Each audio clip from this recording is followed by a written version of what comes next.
ഒരു ഗംഭീര പടം കണ്ട എൻ്റെ ഒരു ഭയങ്കര എക്സൈറ്റ്മെന്റിൽ നിന്നിട്ടാണ് റിവ്യൂ എടുക്കുന്നത്. Rifle club. ആഷിഖ് കപൂറിന്റെ പടം. DOP ഡയറക്ടർ ആഷിഖ് കപൂറിന്റെ പടം. മൊത്തം ഡയറക്ടേഴ്സ്, പടം മുഴുവൻ ഡയറക്ടേഴ്സ്. ദിലീഷ് പോത്തൻ, അനുരാഗ് കശ്യപ്, വിനീത് കുമാർ, സെന്ന ഹെഗ്ഡെ, എല്ലാം ഡയറക്ടേഴ്സ്, മൊത്തം ഡയറക്ടേഴ്സ്. നാരദൻ, പിന്നെ നീലവെളിച്ചം, ഇങ്ങനെയുള്ള 2 പടങ്ങൾ ഏകദേശം പൊട്ടി, പിന്നെ കുറച്ച് വിവാദങ്ങളൊക്കെ ആയിട്ട് ഇങ്ങനെ നിൽക്കുമ്പോഴാണ് ആഷിഖ് കപൂറിന്റെ പുതിയ പടം വരുന്നത്, റൈഫിൾ ക്ലബ്ബ്. ഇന്നതൊരു മെയിൻ ക്യാരക്ടർ അല്ലെങ്കിൽ ഒരു ഇതാള് അല്ലെങ്കിൽ ഒരു ഹീറോ ഡ്രിവൻ മൂവി അങ്ങനെയൊന്നുമല്ല. Main stream hero type character ഇല്ല, main stream hero type actors ഈ പടത്തിനകത്തില്ല. വിജയരാഘവൻ, ദിലീഷ് പോത്തൻ, അനുരാഗ് കശ്യപ്, അങ്ങനെയാണ് ഇതിന്റെ കാസ്റ്റ് ശരിക്കും വരുന്നത് തന്നെ. കാസ്റ്റ് ഒന്നും എടുത്തു പറയാൻ പറ്റില്ല, നിരനിരയായിട്ടുണ്ട്. ഇതിനകത്ത് ഒരു ബിഗ് സ്റ്റാർ അല്ലെങ്കിൽ ഒരു വൺ ഐക്കൺ സ്റ്റാർ അങ്ങനെയൊന്നുമല്ല. ആക്ച്വലി ഇതിനകത്തുള്ള എല്ലാ ആൾക്കാരും സ്റ്റാറാണ്. വാണി വിശ്വനാഥിന്റെ ഒക്കെ ഒരു ഭീകര കംബാക്ക്. വാണി വിശ്വനാഥിന് ഇടയ്ക്കൊരു പടം കൂടെ അഭിനയിച്ചിട്ടുണ്ടായിരുന്നു തോന്നുന്നു. വാണി വിശ്വനാഥിന്റെ ഒരു കുറെ കാലം കഴിഞ്ഞിട്ടുള്ള ഭയങ്കര പവർ പാക്ഡ് പെർഫോമൻസ്. സുരഭി, അങ്ങനെ എടുത്തു പറയാൻ ഒരുപാട് ആൾക്കാരുള്ള ഭയങ്കര എന്താണ് താരനിബിഡമായ ഒരു പടം. ആക്ഷൻ ജോണറിലുള്ള പടമാണ്. Full and full out and out പിടി, അടിയില്ല വെടി മാത്രം. ശ്യാം പുഷ്കരൻ, ദിലീഷ് കരുണാകരൻ, സുഹാസ് എഴുതി, DOP and direction Ashiq Kapoor ചെയ്ത്, റെക്സ് വിജയന്റെ മ്യൂസിക്കില് ആഷിഖ് കപൂർ തന്നെ പ്രൊഡ്യൂസ് ചെയ്ത്, ഗോകുലം സിനിമാസ് ഡിസ്ട്രിബ്യൂഷൻ എടുത്ത് ഗ്ലോബൽ റിലീസ് ചെയ്യുന്ന റൈഫിൾ ക്ലബ്ബ്. പടം കണ്ടു കഴിയുമ്പോഴത്തേക്ക് ആദ്യത്തെ ഒരു ഫീൽ എന്ന് പറയുന്നത് ലൈക്ക് ഒരു ടാരന്റിനോയിഷ് മൂവി, ഒരു ക്വന്റിൻ ടാരന്റിനോ സ്റ്റൈലിലുള്ള ഒരു പടം. ഫുൾ വെട്ടി ടക്ക ടക്ക ടക്ക സാധനം. മലയാളത്തിൽ ഇതിനു മുമ്പ് ഇങ്ങനെ ഒരു സാധനം ട്രൈ ചെയ്തിട്ടുള്ളത് അമൽ നീരദാണ്. അമൽ നീരദിന്റെ ബാച്ചിലർ പാർട്ടി. പക്ഷെ പടം അത്ര ഒരു ഹൈപ്പ് തിയേറ്ററിൽ ഉണ്ടായില്ല. പിന്നീട് ഇത് കൾട്ടായിട്ട് മാറിയെങ്കിലും ബാച്ചിലർ പാർട്ടിയിൽ എടുക്കുമ്പോഴത്തേക്ക് അതിന്റെ ഫയറിങ്, വെടിവെപ്പ് പരിപാടികൾ, സീനൊക്കെ നന്നായിട്ട് ഗംഭീരമായിട്ടൊക്കെ വർക്കായെന്നുണ്ടെങ്കിലും പടം ടോട്ടാലിറ്റിയിൽ അത്ര ഹിറ്റായ പടമല്ലല്ലോ. സോ റൈഫിൾ ക്ലബ്ബിലേക്ക് വരുമ്പോഴത്തേക്ക് പടം തുടക്കം തൊട്ട് ടക്ക ടക്ക ടക്ക വെടി പുക സാധനം തന്നെയാണ്. 2 മണിക്കൂർ പടം full power packed action movie. Action movie എന്ന് പറയുമ്പോഴത്തേക്ക് പറഞ്ഞല്ലോ, അടിയില്ല വെടി മാത്രം. റൈഫിൾ ക്ലബ്ബ്, ഈ റൈഫിൾ ക്ലബ്ബിൽ ആൾക്കാരെ പരിചയപ്പെട്ട് ഇന്നാരാണെന്നും ഇന്നാളാണെന്നും സംഭവം ഒന്ന് മനസ്സിലാക്കി എടുത്ത് ഇതിന്റെ ഒരു പ്രിമിസസ് ഒക്കെ ഒന്ന് മനസ്സിലാക്കി എടുക്കാൻ തന്നെ പടത്തിന്റെ ഒരു ഫസ്റ്റ് ഹാഫിന്റെ പാതിയോളം വേണം. കാരണം അത്രയധികം ക്യാരക്ടേഴ്സ് ഉണ്ട്. ഈ ക്യാരക്ടേഴ്സിനെ നമുക്ക് മനസ്സിലാവണം. വളരെ ചുരുങ്ങിയ സമയം മാത്രമേ ഉള്ളൂ. ഒരു 2 ദിവസത്തെ കഥയാണ് ഇതിനകത്ത് പറയുന്നത്. Like Anurag Kashyap like super villain. പടം തുടങ്ങുന്നത് തന്നെ അനുരാഗ് കശ്യപിൽ നിന്നും പടം തുടങ്ങി അവിടെ ഒരു കോൺഫ്ലിക്റ്റ് ഉണ്ടാവുന്നു. ഈ കോൺഫ്ലിക്റ്റിനകത്ത് ഈ പറഞ്ഞ കഥ കൊണ്ടുവന്ന് കണക്ട് ചെയ്യുന്നു. റൈഫിൾ ക്ലബ്ബ് എങ്ങനെ ഇതുമായിട്ട് ബന്ധപ്പെടുന്നു എന്നുള്ള നിലയിൽ പറഞ്ഞു പടാന്ന് പടക്കം പൊട്ടിച്ച് ഒരു സൈഡിൽ കത്തിച്ച് തുടങ്ങുന്നു, ടക്കാന്ന് തീർക്കുന്നു. അപ്പോൾ ഹനുമാൻ കൈറ്റിനെ പറ്റി പറയണമെങ്കിൽ ഹനുമാൻ കൈറ്റ് ഇതിനകത്തൊരു വില്ലൻ ക്യാരക്ടറാണ് ചെയ്തിരിക്കുന്നത്.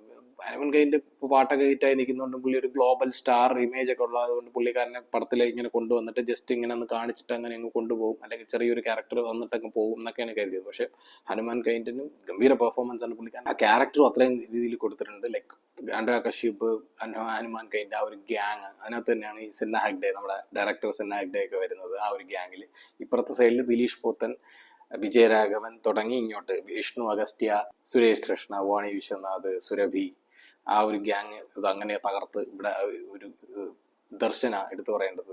കംപ്ലീറ്റ് ആൾക്കാരെ അങ്ങ് അഴിച്ചു വിട്ടിരിക്കുകയാണ്. അവരുടെയൊക്കെ ആ ഒരു ഡയലോഗ് ഡെലിവറി, അവരുടെ എല്ലാം പെർഫോമൻസ്, പ്രത്യേകിച്ച് ഈ പടത്തിനകത്ത് വരുന്ന ഡയലോഗുകൾ, ഇനി വരുന്ന ഇതിനകത്ത് നമുക്ക് മീംസ് ഡയലോഗൊക്കെ ആയിട്ട് വരാൻ സാധ്യതയുള്ള കുറേ നല്ല പഞ്ച് ഡയലോഗുകൾ, മേക്കിംഗ് ആണെങ്കിലും മ്യൂസിക് ആണെങ്കിലും ഒക്കെ വേറെ ലെവൽ. റെക്സ് വിജയന്റെ നമുക്ക് ഒരുപാട് അണ്ടർ റേറ്റഡ് ആയിട്ടുള്ള ഒരു മ്യൂസിക് ഡയറക്ടറായിട്ട് എനിക്ക് പേഴ്സണലി ഫീൽ ചെയ്തിട്ടുണ്ട് റെക്സ് വിജയൻ അതുപോലുള്ള BGM, അതുപോലുള്ള സ്കോറൊക്കെ നല്ല ഗംഭീരമായിട്ട് ചെയ്യും. പക്ഷെ ഈ പടത്തിലെ പാട്ടുകൾ അത്ര ഒരു ഭയങ്കര വലിയ ഒരു ഇത് കൊടുത്തില്ല, അല്ലെങ്കിൽ ഒരു പഞ്ച് യൂഷ്വലി കൊടുക്കുന്ന പോലെ കൊടുത്തില്ല. പക്ഷെ അത് കേൾക്കെ കുറച്ച് ഇഷ്ടപ്പെടുന്ന രീതിയിലുള്ള പാട്ടുകൾ തന്നെയാണ്. ഗന്ധർവഗാനം പോലുള്ള പാട്ടുകൾ തന്നെ ഫസ്റ്റ് ടൈം കേൾക്കുമ്പോൾ ഓക്കെ ലൈക്ക് ഒന്നുമില്ലേ, അല്ലെ അത്ര ഗുമ്മില്ലല്ലോ എന്നൊക്കെ തോന്നിയെങ്കിലും പിന്നെ കുറച്ച് കയറി വരുന്ന പാട്ടുകളാണ്.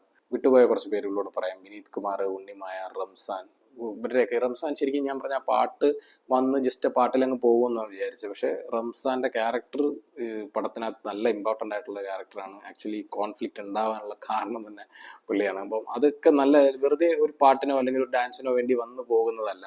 അത് നല്ല രീതിയിൽ ആ പടത്തിന്റെ ഒരു ക്യാരക്ടറും വെറുതെ ഇല്ല. ഒരാൾക്ക് ഒരു ഡയലോഗ് പോലും വന്നിട്ടുള്ളത് വെറുതെ അല്ല. പടത്തിനകത്ത് എല്ലാവർക്കും ഇൻവോൾവ്മെന്റ് ഉണ്ട്.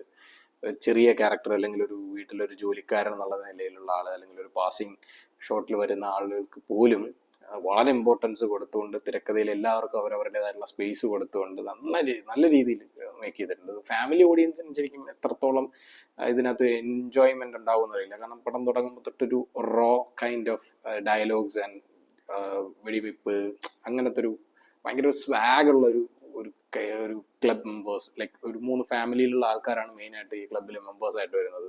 അതേപോലെ തന്നെ ഒരു മാംഗ്ലൂർ ബേസ്ഡ് ഡോൺ കൈൻ ക്യാരക്ടറിൽ നമ്മുടെ അനുരാഗ് കശ്യപ് ആൻഡ് ടീം. ശരിക്കും പടം തുടങ്ങിക്കഴിഞ്ഞാൽ പൂരപ്പുറമാണ്. ആ ഒരു ലെവലിൽ എനർജി ഹൈ ആയിട്ട് പോകുന്നു. നമുക്ക് ഇടയ്ക്കിടയ്ക്ക് കുറച്ച് മറ്റേ എന്താണ് ഒരു ഹൈപ്പ് വാവ് മൂമെന്റ്സ് തരുന്നു. ഡയലോഗ്സ് എന്ന് വേണ്ട, പടം വേറെ ലെവലിൽ ഇങ്ങനെ ഭയങ്കര ഒരു ഇതിൽ പോകുന്ന പടമാണ്. ഭയങ്കര എൻഗേജിങ് ആയിട്ടുള്ള ഒരു മൂവിയും കൂടെയാണ്. നമ്മുടെ ആളുകൾ തിയേറ്ററിൽ പോകണമെന്നുണ്ടെങ്കിൽ എന്തെങ്കിലും ഒരു സ്റ്റാറിന്റെ പടമായിരിക്കണം, അല്ലെങ്കിൽ ഇത് ആരുടെ പടം എന്നാണ് ഫസ്റ്റ് തന്നെ ചോദിക്കുന്നത്. ലൈക്ക് ഒരു സ്റ്റാറിനെ വിശ്വസിച്ചാണ് ആളുകൾ തിയേറ്ററിലേക്ക് പോകുന്നത്. ആരുടെ പടം? മോഹൻലാലിന്റെ പടം, മമ്മൂട്ടിയുടെ പടമോ, ടോവിനോയോ, ഫഹദ് ഫാസിലോ, ഇങ്ങനെ ഓരോ ആളുടെ പേരിലാണ് ആളുകൾ പടം ചെയ്യുന്നത്. പക്ഷെ ലൈക്ക് ഡയറക്ടർ ആഷിക് കപൂറിന്റെ പടമാണ്. ഇത്രയധികം സ്റ്റാർസ് ഉണ്ട് ഇതിനകത്ത്. ഒരു മെയിൻ ക്യാരക്ടർ അല്ലെങ്കിൽ ഒരു സെൻട്രൽ ക്യാരക്ടർ വേണമെന്നുണ്ടെങ്കിൽ വിജയരാഘവനെ നമുക്ക് അതിനകത്ത് സെൻട്രൽ ക്യാരക്ടറായിട്ട് എടുക്കാം. അല്ലെന്നുണ്ടെങ്കിൽ ദിലീഷ് പോത്തന്റെ ക്യാരക്ടറിനെ നമുക്ക് സെൻട്രൽ ക്യാരക്ടറായിട്ട് എടുക്കാം. പക്ഷെ വിഷ്ണു അഗസ്ത്യ, ലൈക്ക് നമുക്ക് വിഷ്ണു അഗസ്ത്യ RDX പടത്തിനകത്ത് വില്ലനായിട്ട് വന്ന വിഷ്ണു അഗസ്ത്യ ഒരുപാട് ഷോർട്ട് ഫിലിംസ് ഉണ്ടായിരുന്നു.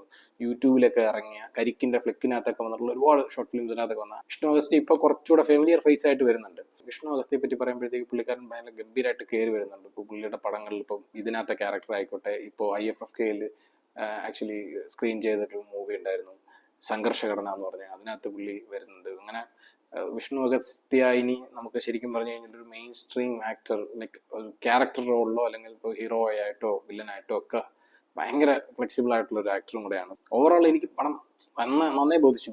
ഭയങ്കര രസമുണ്ടായിരുന്നു. ഞാൻ ശരിക്കും പറഞ്ഞു കഴിഞ്ഞാൽ ആഷിക് കപൂറിന്റെ പടങ്ങളിൽ ഒരുപാട് ആൾക്കാർക്ക്, എനിക്ക് എത്ര ആർക്കായില്ല കേട്ടോ എന്ന് പറയുന്ന പടങ്ങൾ പോലും എനിക്ക് പേഴ്സണലി ഇഷ്ടപ്പെട്ടിട്ടുണ്ടായിരുന്നു.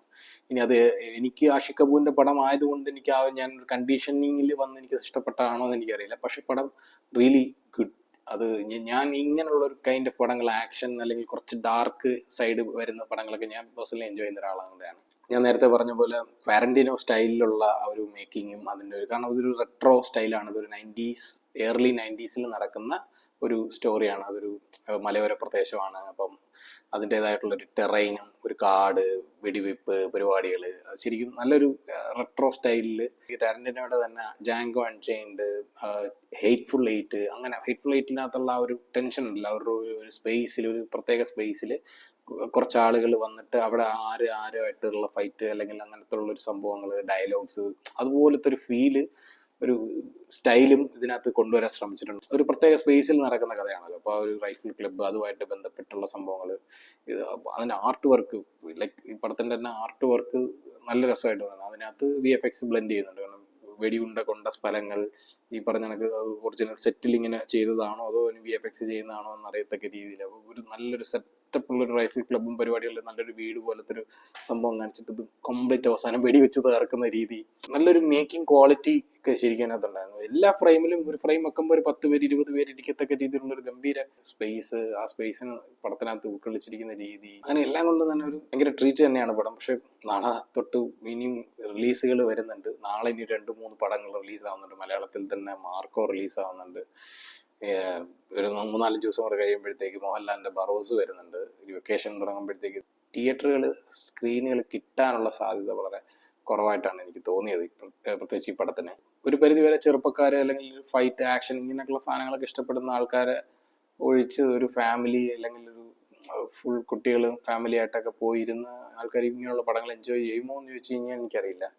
പക്ഷെ ഒരു വർത്ത് വാച്ച് മൂവിയാണ്. നിങ്ങൾ കാണും, കണ്ടിട്ട് അഭിപ്രായങ്ങൾ കമൻറ്റ് ചെയ്യൂ. ബൈ.